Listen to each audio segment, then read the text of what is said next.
Tekanan. Ada satu kata yang sekarang banyak orang rasakan, yaitu tekanan.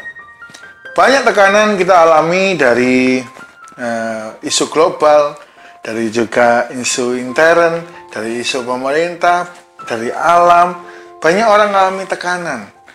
Ya, seperti pipa yang mengalami tekanan, demikianlah hidup manusia. Kalau kita ini tidak mengeluarkan, maka tekanan itu membuat kita pecah. Banyak orang mengalami stres, depresi, ya. Karena itu kita butuh tempat untuk berlari atau beralih. Banyak orang beralih karena tekanan sosial media, dikata-katai, maka dia lari ke narkoba dalam tekanan. Ada orang lari kepada yang lain, mabuk-mabukan, lalu dan sebagainya. Ada orang lari kepada belanja dan sebagainya. Nah, hari ini saya mau katakan waktu kita dalam tekanan yang berat, kita harus belajar dari tokoh-tokoh di Alkitab. Banyak orang lari ketika dalam tekanan itu kepada teman, tapi teman nggak bisa menolong. Kepada pendeta terbatas. Ya, contohnya Daud lari kepada siapa? Dia lari kepada saudaranya. Ya. Dia lari kepada istrinya, keluarganya. Dia lari kepada temannya, Yonatan. Dia lari kepada pendeta, namanya Samuel. Bahkan dia lari kepada bangsa lain. Tapi dia gak dapat jawaban atas tekanan hidupnya. Nah, kita berkata Mazmur 62 ayat 1 dan 2, hanya dekat Allah saja aku tenang. Hari ini kalau mengalami tekanan, ayo kita datang kepada Tuhan. Di dalam Tuhanlah ada kekuatan. Di dalam Tuhanlah ada kekuatan yang baru untuk memulihkan kita. Ayo perbaiki hubungan kita dengan Tuhan. Apapun tekanan kita. Paulus berkata, kalau dalam penindasan, tekanan, bahaya, pedang, termasuk virus-virus ini bahaya ya. Pedang itu isu-isu perang dan sebagainya. Tidak akan dapat memisahkan aku dari kasih Kristus. Roma 8:35. Kenapa?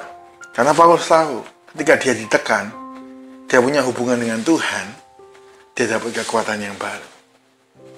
Ketika dia ditekan, ditindas, dia punya hubungan dengan Tuhan, seperti di-recharge kembali. Seperti HP. Kalau HP ini jarang dicas, yang pertama apa yang terjadi? Dia akan kehilangan cahaya, maka layar meredup. Kita lihat ya sekitar kita kalau orang dalam tekanan, wajahnya pasti berubah. Ya, lalu susah untuk berekspresi, susah untuk semangat, patah semangat dan sebagainya. Yang pertama cahayanya hilang. Yang kedua, kalau kita itu HP itu susah dicas atau jarang dicas, yang terjadi adalah koneksinya mulai diputus. Nyala sih, tapi udah nggak bisa wifi, udah nggak bisa jaringan. Artinya apa? Hubungannya dengan semua orang nggak baik. Orang dalam tekanan. Gimana caranya memperbaiki? Dicas. Kalau kita ini jarang ketemu Tuhan, ya, kita lemah, baterai lemah ya, jiwanya lemah, kita jadi redup, nggak punya semangat hidup. Kita jadi terus putus koneksi dengan banyak orang. Ayo perbaiki hubungan kita dengan Tuhan. Kalau kita dalam tekanan, seperti pipa sekali lagi, kita harus ada tempat untuk membuka, ya, cerita, dapat kekuatan yang baru. Kalau manusia kadang mengecewakan, nah kita datang kepada Tuhan. Daud menyatakan, hanya dekat Allah saja aku tenang. Ya, mari kita perbaiki hubungan kita dengan Tuhan. Mari kita terus minta kekuatan daripadanya. Yang kedua, hubungan kita dengan Tuhan memberikan keberanian. Roma 8 ayat 31, jika Allah di pihak kita, siapa lawan kita? Banyak orang nggak berani hidup. Ada ketakutan hidup. Ya. Oh, saya dengar berita ada seorang bapak, dia rela membunuh anaknya 2, pakai senapan api, membunuh istrinya, lalu membunuh dirinya sendiri, bunuh diri. Ternyata dia nulis surat, kenapa? Ternyata dia punya utang begitu besar. Dia nggak mau istri anak-anaknya susah dan dia nggak sanggup bayar. Terjadi apa? Dia bunuh, ketakutan. Bapak, ibu, saudara, teman-teman semua, kalau kita punya hubungan dengan Tuhan, kita diberi keberanian. Daud tidak takut menghadapi Goliat. Kenapa? Karena dia tahu disertai Tuhan. Kalau hari ini kita punya hubungan dengan Tuhan, jalani hidup jangan takut. Dia yang bela kita. Dia yang luputkan kita, Mazmur 91. Boleh bahaya datang, Boleh pedang datang, kita tidak takut karena Tuhan menyertai kita. Teman-teman semua, Bapak Ibu Saudara, mari kita tingkatkan hubungan kita dengan Tuhan. Tekanan apapun dalam hidup ini, mari datang kepadanya. Dialah sumber kekuatan, dialah sumber keberanian untuk hidup. Banyak orang takut akan kematian. Ya, jadi hidup segan, mati tak mau.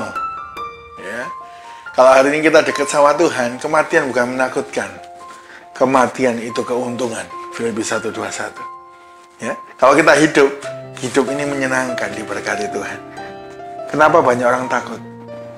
Karena dia jauh dari Tuhan. Hanya ayo dekatkan diri sama Tuhan. Jangan takut, jangan khawatir. Bila Allah di pihak kita, siapa lawan kita? Masalah dengan Tuhan kita lebih besar Tuhan kita. Amin. Bapak Ibu, Tuhan berkati kita semua. Jangan takut dalam tekanan. Kita pasti diberi kekuatan, keberanian, dan kemenangan. Tuhan Yesus memberkati.